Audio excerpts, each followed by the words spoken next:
जबकि हकीकत है कि पूर्णता, और मैं सिर्फ हिंदू धर्म की ही बात नहीं कर रहा, मुसलमान हो, सिख हो, ईसाई हो, जैन हो, क्रिश्चियन हो, बुद्धिस्ट हो, कोई भी धर्म, ये सिर्फ और सिर्फ व्यक्तिगत आस्था का विषय है। ये मेरे और मेरे भगवान के बीच की बात है। ये एक व्यक्ति और उसके आराध्य के बीच की बात है। इसमें किसी राजनीतिक दल, किसी राजनेता का इसमें क्या लेना देना भैया? और क्या बिहार के शिक्षा मंत्री और इन नेताओं को, इन महागठबंधन के लोगों ने सिर्फ इस तरीके की बातें कहने के लिए रखा है? क्या असर पड़ेगा आने वाली पीढ़ी पर इसका? देश ने एक लंबा दौर देखा है जहां पे सांप्रदायिकता की आग लगाकर देश को जलाने का भी काम किया गया।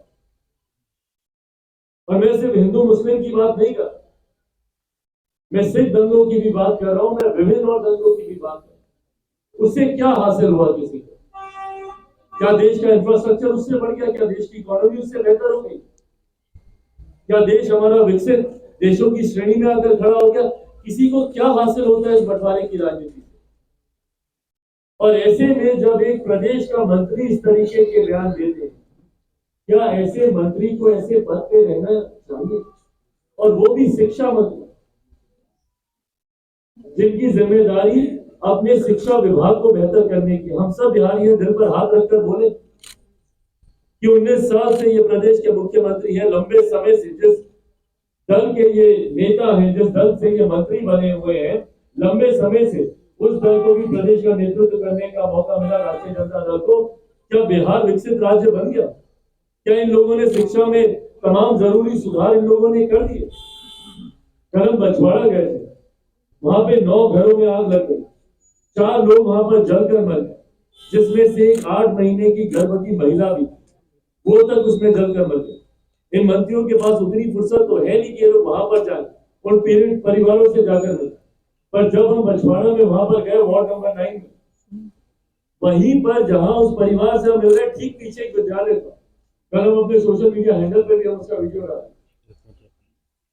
टीन का ऊपर वो छप्पर डला हुआ, उसके नीचे जमीन पर ठंड के समय में जमीन पर बच्चे बैठकर वहां पे पढ़ाई करने के लिए मजबूर है। क्या हमारे शिक्षा मंत्री को बिहार की ये दुर्दशा नहीं दिखती है? क्या शिक्षा मंत्री की ये जिम्मेदारी नहीं है कि वो जाए, कम से कम वहां पे भवन तो बनवा दे? कौन नहीं जानता भैया कि बिहार में शिक्षा के क्या हालात है? और यही कारण है कि आज भी मेरे बच्चों को कोटा जाना पड़ता है पढ़ाई करने के लिए। अगर बिहार में अगर ये व्यवस्था होती तो क्यों मेरे बच्चे बाहर जाते पढ़ाई करने के लिए? क्यों दूसरे प्रदेशों में जाते कॉलेज या हायर एजुकेशन के लिए? बिहार नालंदा यूनिवर्सिटी, जिससे हम लोग गर्व करते नहीं करते थे, आज भी G20 देशों का समिट होता है, तमाम देशों के राष्ट्र अध्यक्ष आते हैं, तो हमारे प्रधानमंत्री उनके साथ तस्वीर नालंदा यूनिवर्सिटी के बैकड्रॉप के सामने खिंचवाते हैं। और उस राज्य में शिक्षा व्यवस्था ये है, और ये शिक्षा मंत्री अपना ही ज्ञान दे रहे हैं। इतना ही ज्ञान इनके पास है तो किसी दूसरे धर्म के जाके धर्मगुरु क्यों नहीं बन जाते? पर इस तरीके के विवादित बयान देना सिर्फ और सिर्फ लोगों की भावनाओं के साथ आप खिलवाड़ कर रहे हैं, लोगों की आस्था के साथ आप खिलवाड़ कर रहे हैं, जो कि कतई सही है, जिसको कतई ही सही नहीं ठहराया जा सकता। और इस आपत्ति को दर्ज कराना जरूरी है। और जो लोग इनका साथ देते हैं, लोगों के पेट में पता नहीं किस बात का अलग आ रही है। कोई की शादी, किसी के बाप का थोड़ी हो रहा है कि हम लोग वहां पर जाए। कोई बोलते हैं कि अस्पतालों की जरूरत है, भाई बिल्कुल सही बोलते हैं, अस्पतालों की। लोक जनशक्ति पार्टी पासवान बिहार पर सबसे पहले कि अस्पतालों की जरूरत है देश को, और देश से ज्यादा बिहार को जरूरत है अस्पतालों।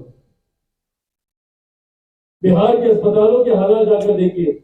शिक्षा की तो बात हम लोगों ने की, जाकर देखिए अस्पतालों, बिहार के गांव में जाकर देख लीजिए। आप सब जिस जिस गांव से आते हैं, आप में से अधिकांशों के गांव में हम गए हो, अपने ही गांव में आप देख लीजिए क्या हालात है वहां पे अस्पतालों की। उपकरण तक नहीं है। कितने अस्पताल तो ऐसे जहां पे बीपी तक जांचने की मशीन नहीं है, एक थर्मोमीटर आपको नहीं मिलेगा। ये है बिहार के अस्पतालों के हालात।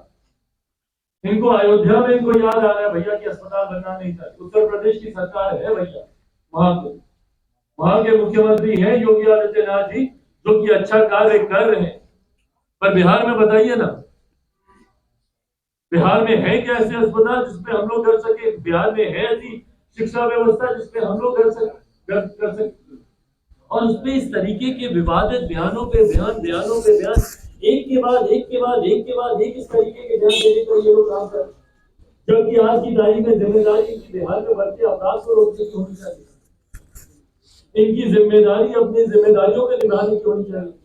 कल हम नवादा गए, जहां पे शहीद चंदन, उनके परिवार से हम जाकर मिले।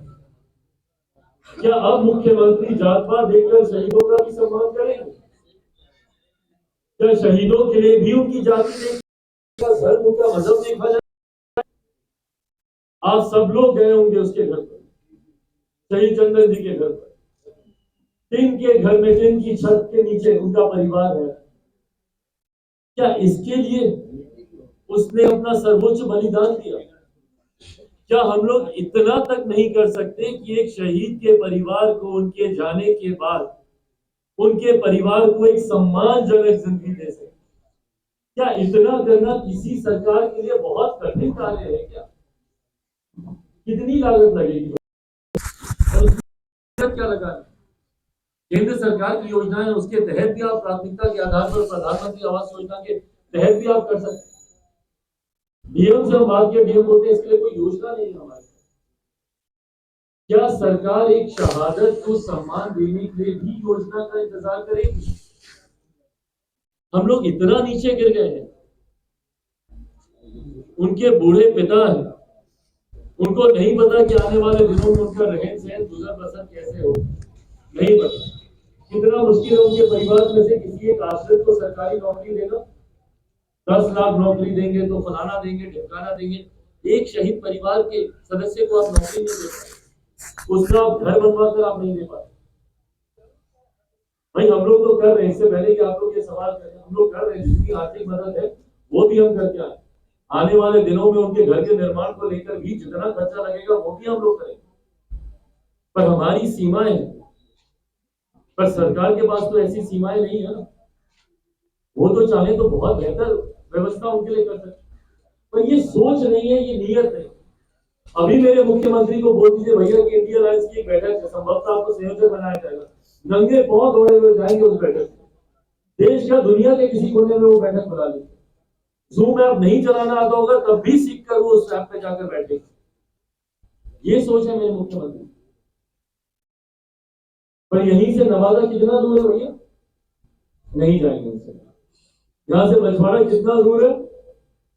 गर्भवती महिला, सोचिए, मतलब वो पीड़ा का आप लोग अंदाजा लगा सकते हैं। 8 महीने जलकर वो मर जाती है और उनका परिवार ठंड के इस समय में, मेरे मुख्यमंत्री सर और सब घर के निकलते हैं ना जब उनको ठंड लगता है, वो परिवार बिना छत के पिछले 1 हफ्ते से वहां पर सोने के लिए मजबूर है। घर पूरा जल गया है, चूल्हा जल गया है, तो खाना बनाने की व्यवस्था नहीं। प्रशासन इतना नहीं कर सकता कि 2 वक्त खिचड़ी ही बना के दे, दाल चावल ही बनाकर दे दो, नहीं। एक त्रिपाल ही लगा दे वहां पर कि ठंडी हवा से कम बच जाए, नहीं। ये बिहारियों के प्रति मौजूदा सरकार की सोच है। और इन लोगों को चुनाव लड़ना, भागे हुए जाते हैं इनके घटक दल के नेता सीट बंटवारे को लेकर दिल्ली में चर्चा करें। दिल्ली में चर्चा इनके लिए महत्वपूर्ण है। बिहारी ठंड में जल रहे, ठंड में मर रहे, उनसे इनको फर्क नहीं पड़ता। छोटे छोटे बच्चे ठंड की चपेट में आके मर, कितने रैन बसेरा इनके द्वारा बनाए गए, कितनी जगह इंतजाम इनके द्वारा किए गए। कल ही सोनो में एक छोटा बच्चा मर गया वहां पे साथ। क्या व्यवस्था ये लोग कर रहे हैं? और कोई नई बात है क्या? 19 साल के मेरे मुख्यमंत्री को ये नहीं पता? 19 साल में उनकी आयु की बात नहीं कर रहा, उनके मुख्यमंत्री की बात। 19 साल से मुख्यमंत्री के पद पर, क्या 19 साल के मुख्यमंत्री को ये नहीं पता कि ठंड का मौसम कब है, बरसात का मौसम कब है?